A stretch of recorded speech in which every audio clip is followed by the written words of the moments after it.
All right, today we are diving deep into a book that is, let's just say, incredibly intense and hugely influential. Leonard Ravenhill's Why Revival Tarries. This isn't just a book, it's a passionate, urgent argument that puts prayer right at the absolute center of a real, vital spiritual life. Ravenhill just doesn't waste any time. He kicks things off with this incredibly bold statement, and honestly, it's the foundation for everything else he's going to argue. This one sentence is the lens through which he sees everything. For him, it's not about your talent, it's not about your charisma. The ultimate measure of a person is their prayer life, period. And right away, he applies this to the church, drawing a really stark line in the sand. He says a pastor who isn't praying is just playing, treating the whole thing like a stage performance. And a congregation that isn't praying, well, they're straying, completely losing their way. It's a challenging start for sure, and it frames prayer not as just some nice little activity, but as the very lifeblood of the church. Okay, so with that foundation laid, Ravenhill starts his diagnosis of the modern church. He sees this profound weakness, and he calls it a state of spiritual poverty, especially right there in the pews. And this right here is his core diagnosis. He believes that out of all the possible issues a church might have, the most devastating one is a deficit in prayer. For Ravenhill, this is ground zero, the epicenter from which all other problems and weaknesses begin. So check this out. He lays out the sharp contrast between a church that's all about bustling activity and one that's about deep spiritual engagement. He argues we have plenty of organizers, but very few agonizers. We've got lots of players, but not enough prayers. The church, he claims, is just full of all this outward motion, but it's missing that inward wrestling kind of prayer that he believes is the only thing that actually moves heaven. And for Ravenhill, this isn't just some small weakness. It is a total systemic failure. His point is, if the church fails in the private, hidden place of prayer, then all of its public efforts, no matter how impressive they look on the outside, are ultimately doomed to fail too. So this diagnosis builds to a really critical contrast that Ravenhill draws between what he sees as paying versus praying. And for him, it highlights a massive shift in the church's priorities. Ravenhill really gets to the heart of it with this rhetorical question. What's the main cause of anxiety in the modern church? He says, for many, it's money. It's all about finances. And he uses this observation to set up a really powerful comparison. He argues that the difference is just dramatic.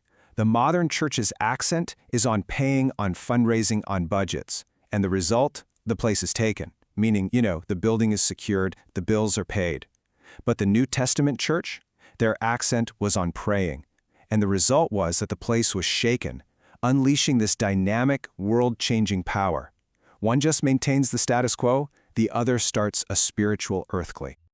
Now, to really make clear what he thinks prayer's proper role is, Ravenhill uses this powerful analogy. Prayer isn't just another item on a to-do list. No, it is the essential resource. It's the spiritual capital that fuels the entire enterprise. Without it, he argues, you are spiritually bankrupt. So, if prayer is this critical, what does it actually look like? Well, Ravenhill moves on to describe what he calls the secret of prayer, its true nature and its incredible power. You see, Ravenhill sees prayer on this absolutely epic scale. It's not just about asking for your daily needs. It's about reaching beyond our temporary world to literally grasp eternal realities. It's a fundamental act that connects us with the divine. And for Ravenhill, the real power of prayer is found in its privacy. True prayer isn't a performance for other people to see. It's what happens in the prayer closet, totally away from the public eye, a genuine, unvarnished connection with God. Then he presents prayer and sin as these two mutually exclusive forces. A person just can't pursue both at the same time. One is going to inevitably push out the other. And that, to him, makes a consistent prayer life the ultimate tool for personal transformation and holiness. Ravenhill also gets into this fascinating paradox. He says prayer is simple enough for a child to do, yet it's so profound that it can't always be contained in words. He points to moments in Scripture where the deepest prayer is totally silent, made of what he calls groanings which cannot be uttered. True prayer, he says, goes way beyond our vocabulary. And this brings us to the final section, where Ravenhill's whole argument just culminates in this stark, unforgettable ultimatum. He's laid out the problem, the priority, and the nature of prayer. And now comes his final call to action. Do it or die. He actually channels a famous wartime quote here to convey a sense of spiritual crisis. This vital, hell-shaking work of prayer has, in his view, been totally abandoned by the majority, and it's been left to this tiny, tiny remnant. He places this immense weight of responsibility on anyone who understands what's really at stake. And he insists there are absolutely no shortcuts, no program, no strategy, no amount of money or talent can replace this raw spiritual work. For Ravenhill, this kind of prayer is utterly and completely irreplaceable. His conclusion is as blunt and extreme as it gets, but it perfectly sums up his whole message. The choice is between engaging in this deep, transformative prayer or facing spiritual death. So as we close this out, Ravenhill's entire argument really forces us back to this one fundamental question.